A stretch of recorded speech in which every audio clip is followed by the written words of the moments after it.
Cerita rakyat Ande-Ande Lumut. Lembu Amiluhur, seorang raja yang bertahta di kerajaan Jenggala, memiliki putra yang tampan bernama Raden Panji Kudawaningpati atau dikenal dengan nama Raden Putra. Raden Putra dinikahkan dengan seorang putri kerajaan Kediri yaitu Dewi Candrakirana, anak dari Lembu Peteng. Raden Putra yang bergelar Pangeran Adipati Anom yang telah menikah dengan Dewi Candrakirana sempat menikmati masa bahagia bersama. Namun Lembu Amiluhur yang merasa sudah terlalu tua dan lelah menginginkan Pangeran Adipati Anom naik tahta untuk menggantikannya. Pangeran Adipati Anom menolak naik tahta sebelum ayahnya meninggal, sehingga Lembu Amiluhur marah besar hingga mengusirnya dari kerajaan. Pangeran Adipati Anom akhirnya berangkat meninggalkan kerajaan dan bertahan di hutan, yang hingga akhirnya merasa terdesak dan memutuskan untuk singgah di kota Dadapan. Dia kemudian tinggal di rumah seorang janda miskin dengan menggunakan nama samaran sebagai Ande-Ande Lumut. Istrinya, Dewi Candrakirana menangis tak henti mengetahui suaminya telah pergi dari istana dan meninggalkannya. Selanjutnya, ia menjalani kehidupan di dalam hutan bersama dua pengawal setianya. Tangisannya tersebut didengar oleh Batara Narada yang kemudian memberinya syarat agar bisa menemui suaminya kembali. Ia harus berjalan ke barat dan bekerja pada seorang janda tua, dengan berbekal sebuah senjata berupa cis. Dewi Candrakirana menuruti syarat itu dan menemukan rumah seorang janda tua di tengah hutan, yang kemudian memberinya nama Kelenting Kuning. Namun hidupnya di rumah janda tua penuh siksaan dari Kelenting Abang, Kelenting Biru, dan Kelenting Ungu. Suatu hari, Kelenting Kuning diminta untuk mencuci dandang yang sangat kotor yang mustahil untuk dibersihkan. Karena gagal membersihkannya, Kelenting Kuning disiksa hingga pingsan sampai tak berani pulang ke rumah. Tiba-tiba datang seekor Garuda yang membantunya membersihkan dandang tersebut, dengan syarat Kelenting Kuning mau menikah dengannya. Kelenting Kuning menerima syarat tersebut dengan berat hati, dan bergegas membawa pulang dandang yang bersih itu.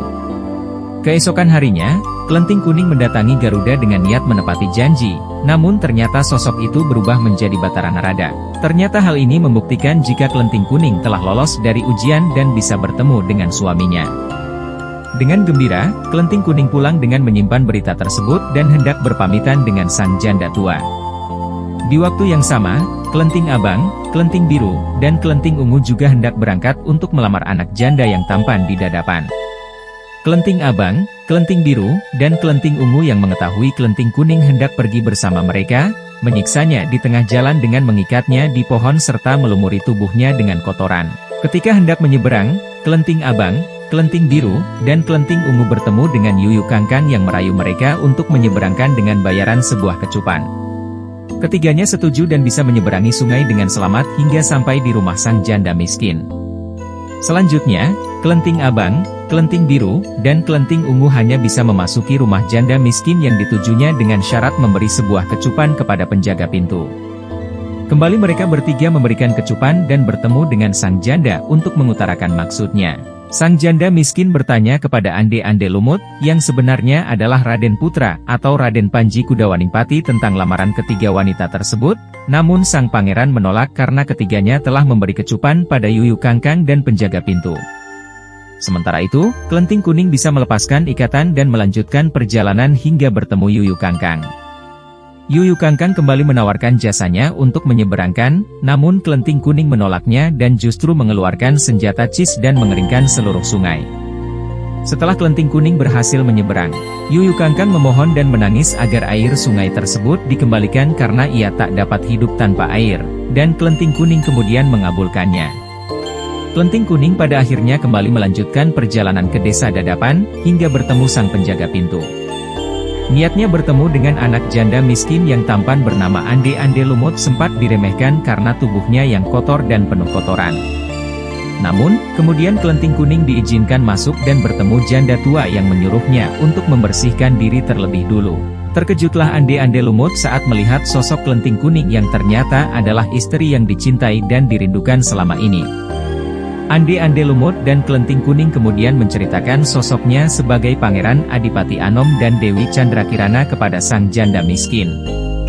Mereka kemudian memutuskan untuk kembali lagi ke kerajaan, dan akhirnya Pangeran Adipati Anom dan Dewi Candrakirana hidup berbahagia selama-lamanya.